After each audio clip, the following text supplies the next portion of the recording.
Hiperinflación. ¿Cómo sobrevivieron los que lo perdieron todo? Hay un país donde la gente llevaba el dinero en carretillas para comprar pan. No porque hubiera mucho pan, sino porque el dinero valía tan poco que necesitabas montones de billetes para pagar cualquier cosa. Y lo más perturbador de todo esto no es qué pasó, es que la gente que vivió eso ya lo veía venir, y no hizo nada. Suscríbete al canal, soy Mente Trader, y lo que vas a escuchar en los próximos minutos puede cambiar completamente cómo ves tu dinero, tus ahorros y tu futuro.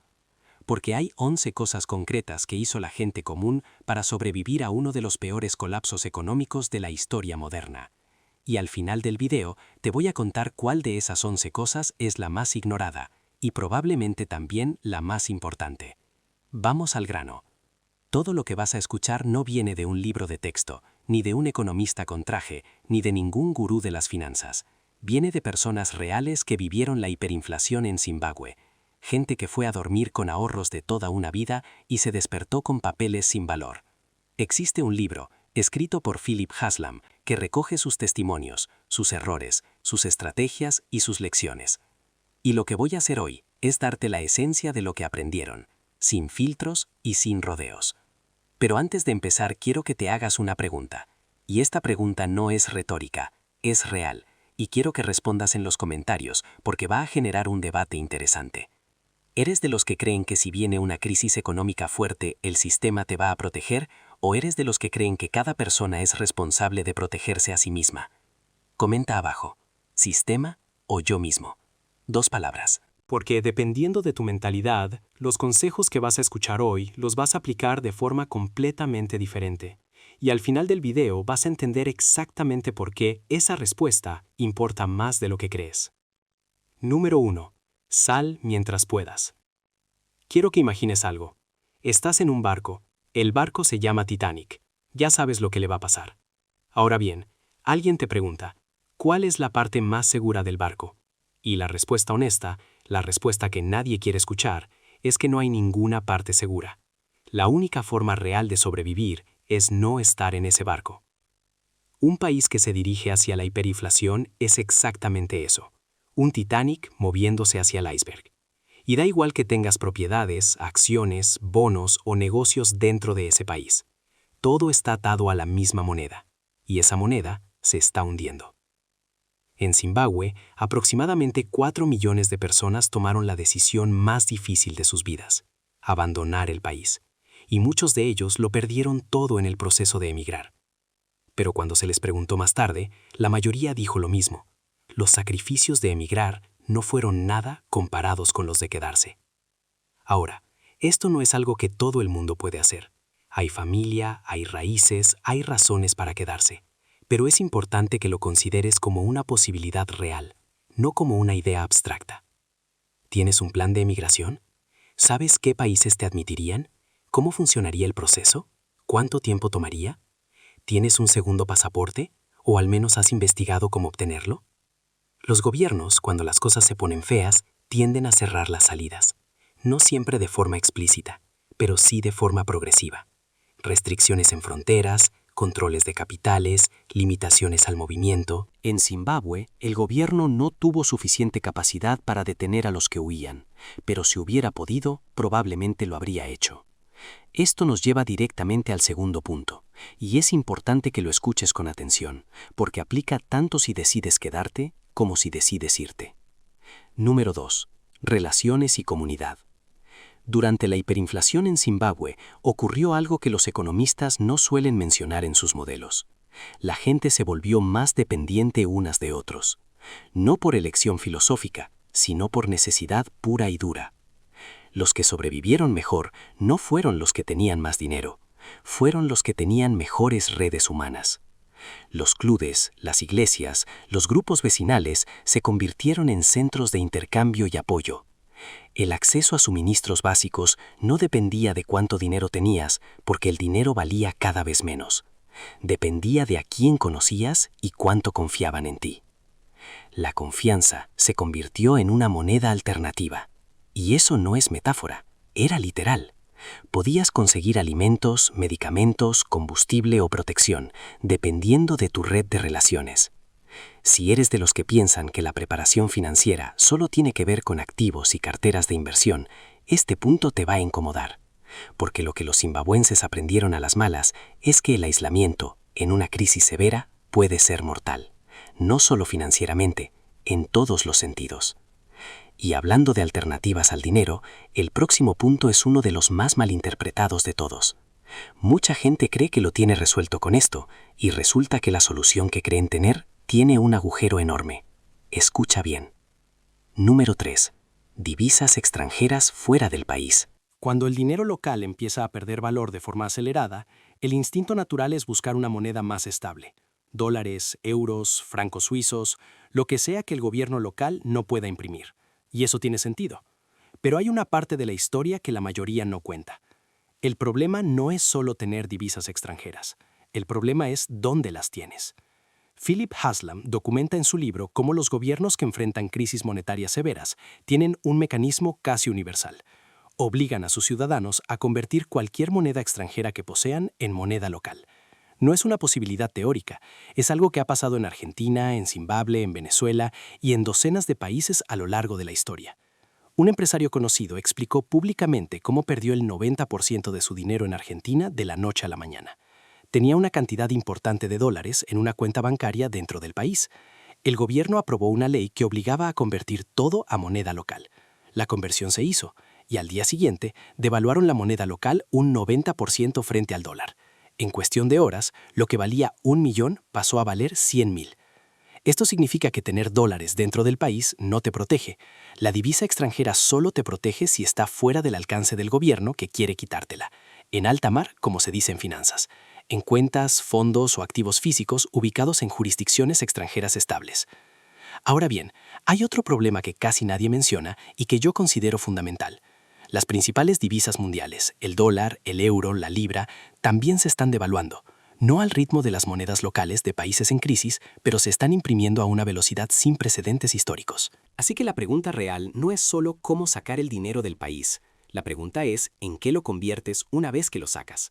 Y eso conecta directamente con el siguiente punto, que es uno de los más urgentes de todos. Número 4. El efectivo es una trampa. Quiero que entiendas algo que parece contraintuitivo. Durante la hiperinflación, tener efectivo en el banco con tasas de interés altísimas parece un negocio increíble. En Zimbabue, los bancos llegaron a ofrecer tasas de depósito del 8.000% anual. 8.000%. Imagina eso. Pones dinero en el banco y en un año tienes 80 veces más. ¿Suena bien? Es una ilusión perfecta. El problema es que mientras el banco te da un 8.000% de interés, la inflación estaba corriendo a un ritmo que convertía ese dinero en papel mojado de todas formas. La gente que depositó sus ahorros atraída por esas tasas astronómicas terminó perdiendo todo su patrimonio, no porque el banco quebrara, sino porque el dinero que recibieron de vuelta no compraba nada. El efectivo en un entorno hiperinflacionario deja de cumplir dos de sus tres funciones fundamentales. Ya no es unidad de cuenta estable, ya no es reserva de valor. Solo sirve como medio de intercambio durante periodos muy breves. Lo que esto significa en la práctica es que si sospechas que la inflación de tu país se está yendo de control, el efectivo en el banco es probablemente lo último que quieres tener. La estrategia correcta es convertirlo en algo que retenga valor: metales preciosos, bienes duraderos, divisas extranjeras en el exterior, activos reales. Pero aquí viene algo que pocas personas entienden y que cambia completamente la forma de tomar decisiones económicas durante una crisis. Tiene que ver con algo tan básico que parece obvio, pero que en la práctica casi nadie aplica correctamente. Número 5. La unidad de cuenta. Imagina que vas cada día a comprar leche. Pagas lo mismo de siempre y obtienes 1 litro. Pero mañana, con el mismo dinero, te dan 900 mililitros. Pasado mañana, 800. Y el granjero te explica que la medida ha cambiado, que ahora 1 litro ya no es 1 litro. ¿Cómo reaccionarías? Con furia total. Porque cualquier sistema de medición, para funcionar, tiene que ser estable. No puedes construir una casa si el metro cambia de tamaño cada semana. El dinero es exactamente eso, una herramienta de medición. En economía se llama unidad de cuenta. Y es quizás la función más importante del dinero, porque sin ella no puedes hacer contratos, no puedes planificar, no puedes gestionar un negocio de forma coherente. Durante la hiperinflación, el dinero pierde esa capacidad, y esto tiene consecuencias prácticas inmediatas para cualquier persona que gestione un negocio o incluso sus propias finanzas personales. Lo que hicieron los zimbabuenses fue buscar referencias de valor alternativas. Algunos usaban litros de combustible como unidad de medición interna. Otros usaban dólares americanos aunque no pudieran usarlos directamente. Otros usaban kilogramos de harina o de maíz. La clave era encontrar algo que mantuviera su valor relativo de forma predecible y que otras personas también pudieran entender y aceptar. Si diriges un negocio, esto no es algo teórico, es una decisión operativa que tendrías que tomar de inmediato. ¿En qué denominas tus contratos? ¿Cómo calculas tus márgenes si el precio de tus insumos cambia cada día? Y hablando de deudas y contratos, el siguiente punto va a sorprender a mucha gente. Porque en la hiperinflación, la deuda juega un papel completamente inesperado. Número 6. La deuda. La hiperinflación hace algo fascinante con las deudas. Las destruye. Pero las destruye en favor del que debe, no del que presta. Piénsalo de esta forma. Si hoy debes 100.000 euros y la inflación es del 1000% anual, en 12 meses esa deuda sigue siendo nominalmente 100.000, pero el poder adquisitivo real de esos 100.000 se ha evaporado. Lo que debes es prácticamente nada comparado con lo que era. Esto generó en Zimbabue una situación extraña, en la que acceder a crédito barato y luego pagarlo con moneda devaluada se convirtió en una estrategia de supervivencia para algunos. En teoría. Porque en la práctica había un problema ético que el autor no esquiva. ¿Es honesto pedir prestado a alguien sabiendo que la inflación va a destruir el valor de lo que le devuelves? ¿Le pedirías un préstamo a un amigo o familiar sabiendo que lo que le vas a devolver en términos reales es una fracción de lo que te dio? Es una pregunta incómoda. Y la respuesta que surgió en Zimbabue fue que, si vas a prestar o a pedir prestado durante una crisis inflacionaria, la única forma ética y práctica de hacerlo es denominando el préstamo en algo estable. Oro, combustible, divisas extranjeras, alimentos. No en moneda local. Así ambas partes están protegidas. El prestamista no pierde. El prestatario puede cumplir con conciencia tranquila. Este principio es más importante de lo que parece, y conecta directamente con la mentalidad que las empresas necesitan adoptar en situaciones de crisis económica severa. Y eso es exactamente lo siguiente. Número 7. Administrar activos, no ganancias. Si tienes un negocio o estás pensando en tener uno, este punto puede ser el más relevante de todo el video. En condiciones normales, el objetivo de un negocio es generar beneficios. Vendes algo por más de lo que te cuesta producirlo, y la diferencia es tu ganancia. El modelo es sencillo y funciona bien cuando la moneda es estable. Durante la hiperinflación, ese modelo se rompe completamente. ¿Por qué? Porque aunque tus ventas en términos nominales estén subiendo constantemente, el poder adquisitivo real de esos ingresos está cayendo más rápido de lo que puedes reponer tus existencias. Puedes estar generando más dinero que nunca y al mismo tiempo empobreciéndote. Lo que aprendieron las empresas en Zimbabue fue que el objetivo ya no era maximizar ganancias. El objetivo era acumular activos tangibles y mantener el acceso a bienes comercializables, combustible, materias primas, mercancías que pudieran ser intercambiadas o vendidas y que no perdieran valor de la noche a la mañana. Muchos negocios hicieron una transición radical. Dejaron de ser proveedores de un producto o servicio específico y se convirtieron esencialmente en gestores de activos. Compraban y almacenaban cualquier bien que mantuviera valor. Se convirtieron en intermediarios, en comerciantes, en cualquier cosa que les permitiera mantener su patrimonio real intacto mientras la moneda se desintegraba. Hay un riesgo adicional que menciona Haslam y que es absolutamente crítico: la confiscación. Los gobiernos desesperados tienden a ampliar su definición de lo que pueden tomar: propiedades, divisas, activos empresariales. Por eso, tener activos en el extranjero, en jurisdicciones con sólida protección de derechos de propiedad, puede ser no solo una ventaja financiera, sino una forma de protección real. Y si pensabas que tus ahorros para la jubilación te iban a salvar de todo esto, el siguiente punto va a ser un jarro de agua fría. Número 8. Las pensiones. Este es probablemente el consejo más duro de escuchar, especialmente si llevas años cotizando a un fondo de pensiones o si dependes de una pensión del Estado para tu retiro. Un asesor financiero que trabajó en Zimbabue durante el colapso dijo algo que quedó registrado en el libro y que me parece fundamental compartir. Dijo que si hubiera podido hablar con los jubilados del país antes de que todo colapsara, les habría dicho esto: cancelad vuestras pólizas de pensión, convertid ese dinero en activos reales, en cosas que valgan algo, en cosas que necesitéis para sobrevivir. Las posiciones de renta fija, los bonos, las pensiones en moneda local van a reducirse a cero. Esto contradice absolutamente todo lo que nos enseñan sobre el ahorro a largo plazo en Occidente. Nos dicen que diversifiquemos, que invirtamos en fondos, que seamos conservadores con la renta fija. Y ese consejo es perfectamente sensato en condiciones económicas normales. Pero en un entorno hiperinflacionario, la renta fija es lo más peligroso que puedes tener. Porque recibes exactamente lo prometido, en una moneda que ya no vale nada. Las pensiones del Estado tienen un problema adicional. Pueden ser objeto de intervención política. La historia muestra que los gobiernos en apuros tienen la capacidad y la tentación de redirigir esos fondos hacia otras necesidades que ellos consideran más urgentes en el momento. Esto no significa que no debas ahorrar para el futuro. Significa que lo que usas para ahorrar importa enormemente. Y aquí es donde la pregunta que te hice al principio del video, sobre si confías en el sistema o en ti mismo, empieza a cobrar un significado mucho más concreto.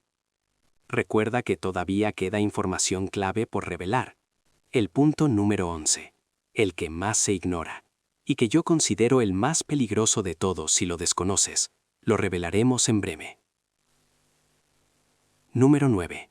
El medio de intercambio.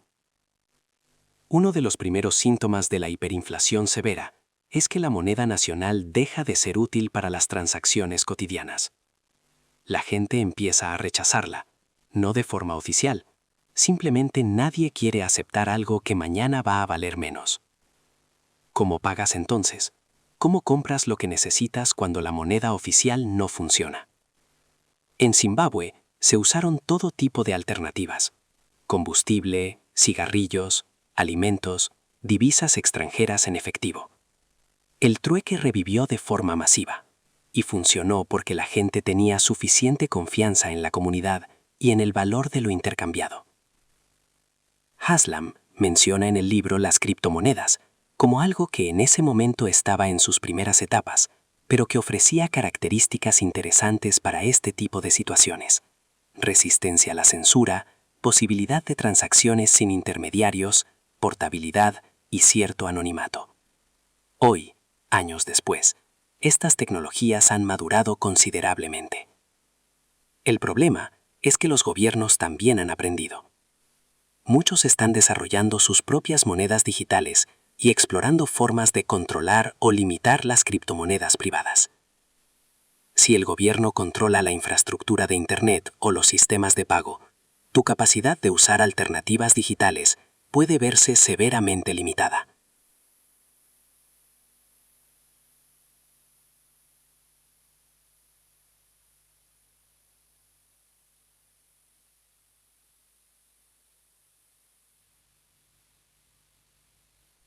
Por eso, mantener cierta capacidad de transaccionar de forma física con activos que tengan valor intrínseco y universal sigue siendo relevante incluso en un mundo digitalizado. Y si te estás preguntando dónde guardar el dinero que quieres proteger y en qué tipo de activos exactamente, el siguiente punto lo aborda directamente. Número 10. Ahorra e invierte en activos reales. Entrar en un periodo de hiperinflación sin activos reales es estar completamente desnudo frente a la tormenta. Las personas que sobrevivieron en mejores condiciones en Zimbabue eran las que tenían, antes de que empezara todo, algún tipo de activo que mantuviera valor por sí mismo. ¿Qué tipo de activos? Los que surgieron con más frecuencia en los testimonios fueron los metales preciosos, principalmente oro y plata, acciones de empresas productivas, propiedades inmobiliarias, colecciones con valor reconocible y divisas extranjeras ubicadas fuera del país. Pero no todos los activos son iguales, y Haslam propone una forma muy clara de evaluarlos. Cada activo que consideres como protección ante la inflación debería pasar por 4 filtros. Primero, ¿tiene un historial comprobado de mantener valor en el tiempo? No proyecciones, no teoría, historial real. Segundo, ¿puedes venderlo o convertirlo en algo útil con relativa rapidez si lo necesitas? La liquidez importa enormemente en una crisis. Tercero, ¿Cuánto te cuesta transportarlo, protegerlo y mantenerlo? Un activo que requiere una infraestructura enorme para custodiar puede convertirse en una carga en lugar de una protección. Cuarto, ¿qué tan vulnerable es a la confiscación gubernamental o al colapso del sistema financiero local? Con estos 4 filtros, muchos activos que parecen refugios seguros empiezan a revelar sus debilidades. Y algunos activos que la gente ignora o subestima empiezan a parecer mucho más interesantes. Este es el marco mental correcto. No se trata de seguir una moda de inversión. Se trata de evaluar cada activo con criterios que tienen sentido específicamente en contextos de crisis inflacionaria. Y ahora llegamos al último punto. Y te prometo que este es el que más gente ignora, el que parece más abstracto, pero que en la práctica puede ser la diferencia entre tomar decisiones a tiempo o llegar siempre tarde. Número 11. Aprende a escuchar. Los gobiernos no anuncian la hiperinflación. Nunca. Ningún gobierno en la historia ha salido a decir, ciudadanos, vamos a destruir el valor de vuestra moneda. Lo que hacen es algo más sofisticado. Usan el lenguaje como herramienta de control. Hablan de ajustes temporales, de medidas transitorias, de estabilización progresiva, de mecanismos de contención. Usan terminología técnica diseñada no para informar, sino para confundir. Para que la gente promedio sienta que no tiene la capacidad de entender lo que está pasando y, por tanto, delegue la responsabilidad de entenderlo en expertos que tampoco siempre dicen la verdad. Haslam propone una regla práctica que me parece brillante en su simplicidad. Si no entiendes lo que están diciendo, probablemente es porque no quieren que lo entiendas. Los bancos centrales, los ministerios de economía, los funcionarios de alto rango, hablan en un idioma construido deliberadamente para oscurecer. Cuando escuches que hablan de expansión cuantitativa, de relajación monetaria, de medidas no convencionales de política monetaria, tradúcelo. Están imprimiendo dinero. Cuando hablan de ajuste del tipo de cambio, tradúcelo. Están devaluando la moneda. Aprender a escuchar no significa convertirte en economista. Significa desarrollar un sensor básico de credibilidad. Significa comparar lo que dicen con lo que hacen. Significa prestar atención a lo que no dicen, a las preguntas que evitan responder, a los datos que dejan de publicar o que cambian de metodología justo cuando empiezan a dar malas noticias. Este punto es el que más gente ignora, porque parece el menos urgente. No es un activo que puedes comprar, no es una cuenta que puedes abrir. Pero sin él, todos los demás consejos llegan tarde, porque tomar decisiones correctas en una crisis económica depende completamente de ser capaz de leer las señales antes de que todo el mundo las vea. Y bien, eso es todo. 11 consejos de personas reales que sobrevivieron lo que mucha gente considera imposible que pueda ocurrirles. No a ellos, no en su país, no en su momento histórico, y les ocurrió de todas formas. Antes de que te vayas, quiero contarte cómo tengo estructurada personalmente mi posición ante los escenarios de inflación severa. No como consejo financiero, sino como transparencia, porque creo que ver cómo piensa alguien que se dedica a esto todos los días tiene valor. La mayor parte de mi patrimonio está en mi negocio. Ahí es donde obtengo el mejor rendimiento y donde tengo mayor control sobre las decisiones. Una parte está en bienes inmuebles. Me gusta el inmobiliario por 4 razones específicas. La deuda que lo financia se erosiona con la inflación. El apalancamiento potencia el retorno. El activo físico mantiene valor y las ventajas fiscales son reales. Tengo una parte en metales preciosos, principalmente oro y plata, y parte de esa posición la mantengo custodiada fuera del país en el que vivo. No en casa, no en un banco local. Fuera. Tengo efectivo en varias divisas distintas, no en una sola. Diversificación de moneda, no solo de activos. Tengo una pequeña posición en renta variable, acciones individuales de empresas que conozco bien, y una posición pequeña en Bitcoin, que estoy evaluando aumentar. Y además de todo esto, lo que más me ha cambiado después de estudiar en profundidad todo esto es que he empezado a planificar seriamente la posibilidad de tener opciones de residencia en más de un país. No porque crea que va a pasar algo mañana, sino porque, como bien aprendieron los zimbabuenses, cuando tienes que tomar esa decisión bajo presión, ya es demasiado tarde para prepararla con calma. Suscríbete si no lo has hecho todavía. Y respóndeme en los comentarios, ¿sistema o yo mismo? Quiero leer lo que piensas. Nos vemos en el próximo video.